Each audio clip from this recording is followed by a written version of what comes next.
And then, great graphic for a great game, Echo the Dolphin from 1992.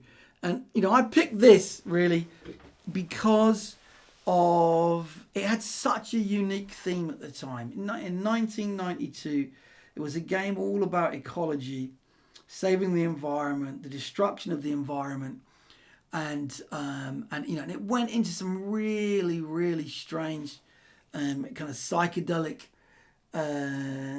places as the game kind of, as you dive deeper and deeper into both the mystery of the game and kind of the oceans that Echo inhabited. And you can see the graphics at the time were amazing. It was really, really hard and tense because obviously he's a mammal, yeah. Echo is a mammal, and so he can't breathe forever, and so you'd be trapped in the deep depths, lost in all these kind of caverns, running out of air, trying to find pockets of air, trying to solve the riddle that was kind of damaging the ocean. And again, it was the other good thing about it was because it had such a different theme and such different graphics, it was the game that other people would come and see you playing and be really interested in. So it really kind of really widened the audience. It was one of the first games that, I remember my parents going, "What is this? This is interesting," and then and whereas before they thought everything was just death and destruction. Yeah. So it was a great game, numerous sequels, ripe for a reboot, I think. And then same year, yeah, probably the greatest driving game, or the greatest arcade driving game of all time. And again, I picked the first one. Plays really well. Graphics are really fantastically well done. Yes, all the later ones are far more sophisticated, but they wouldn't exist without the original Mario Kart, Super Mario Kart from 1992. And, this franchise has sold unbelievable numbers. And really, every time Nintendo do a new platform, they just license the print money because the core gameplay is so fun. And it's one of those games that has that really good thing that anyone can get in and start and enjoy it and compete. But to be the best consistently, you really, really, really have to create a level of expertise.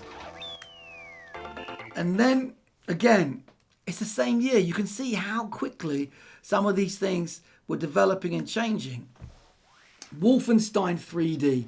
And it's in because without Wolfenstein 3D, you wouldn't have one of the most important games on the list, which is Doom. And this is by ID Software. And, again, it was the kind of pushing that kind of breaking into 3D. It wasn't real 3D as we know it now, but it still simulated it really, really well. And you got to kill a Hitler in a big mech suit. What more could you ever want from a first-person shooter? Yeah, and I still love the big difference between the in-game graphics and the promotional art you'd have on the box. Yeah, it always used to really. If you think back to track and field, it always used to really, really amuse me. And then again, from the same year, another amazingly brilliant game. Yeah, Desert Strike by Electronic Arts. Yeah. Isometric puzzle shooter. Just the play in this game was just excellently distilled, brilliantly designed, difficult but not impossible. The flow curve was really, really good, and I know a load of people. I have a load of colleagues in the industry who they're always, their big desire is to kind of make a remake of Desert Strike because it was one of the most impactful games on them as they were growing up. And then, again, we have it in M10, Sonic 2 for the technology with the super fast scrolling, the character. I mean, I think and Sega they did their yearly report, didn't they? Their financial report just yesterday. And I think in that report they were complaining that the game revenue has not done as well as they were hoping for a lot of titles they've released that got really, really good reviews. But their merchandise sales had gone up and better than expected because, decades after, he first appeared, Sonic is still a global icon, and I think, what is it, 3 movies down with a 4th one coming. And then, again, look at this. Like, this is all in the same year, yeah? There were certain times where you were spoilt for incredible, new, innovative things to play. You'd finish one thing, and you'd have a stack of things waiting to play, yeah? Because in the same year as all of those games, there was Flashback by the French developer Delphin Software. And this was just artistic brilliance. I mean, it looks good now, doesn't it? Yeah. And if you look at the lead character, he had rotoscoped animation. So he moved super organically, super fluidly. You'd never seen anything like it. And the worlds were like so well realized. I mean, yes, they're 2D. Yes, it's pixel art. But the levels were these immense areas to explore, screen by screen. As the character ran off either side, then the next screen would be loaded in. Yeah, but it was an incredibly rich and vibrant world. The narrative was really great. It was just it made you think that video games could do anything. And it was one of those games that people would come and stop and see you playing and go, what is that? Is that some sort of film or cartoon that you're watching? What? Do you know what I mean? It really did kind of widen audiences and appeal to people. And, that was a year before something like Jurassic Park. Yeah. And so you can see still the difference in kind of now, the difference between, a great PC title and a great PlayStation 5 title and, a cinematic movie, Avatar 3, the difference is like small, isn't it? Yeah, but still back in the early 90s, yeah, the difference between the graphics in different mediums was enormous. Yeah, even though that blew people's minds in 1993 when it came out.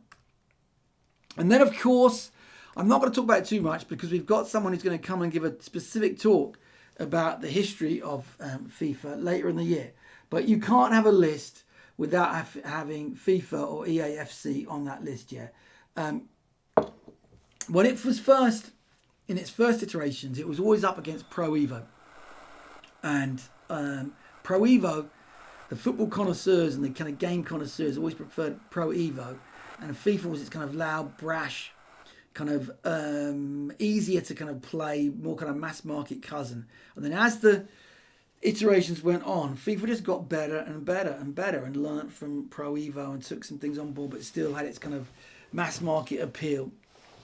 And in the end, it just won the battle, didn't it? Sony had another one on PlayStation. This is football, which had a number of iterations, but nothing could compete with FIFA in the end. It's just like a giant, vibrant footballing play and community space, isn't it now?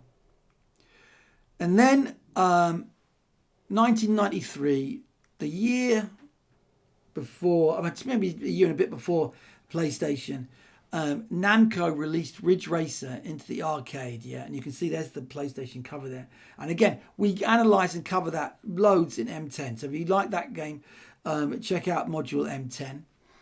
And then the same year, I do have another Zelda, yeah. This is The Legend of Zelda Link's Awakening.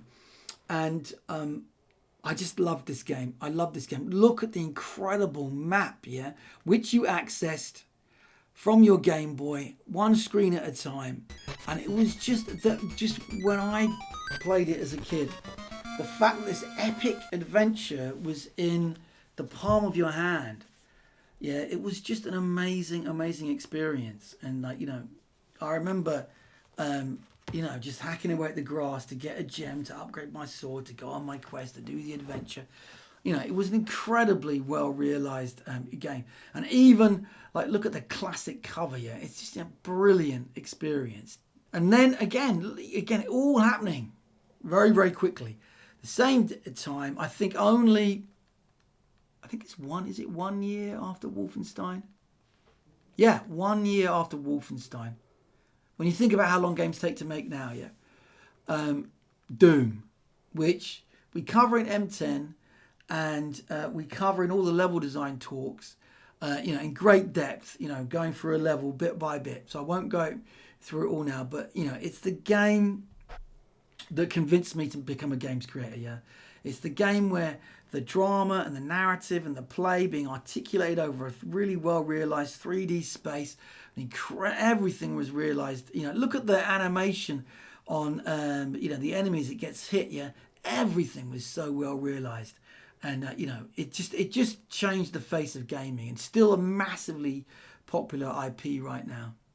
And probably has been the game that's been on more platforms. Someone even ported it to a printer, didn't they? You know, you can play Doom on nearly anything.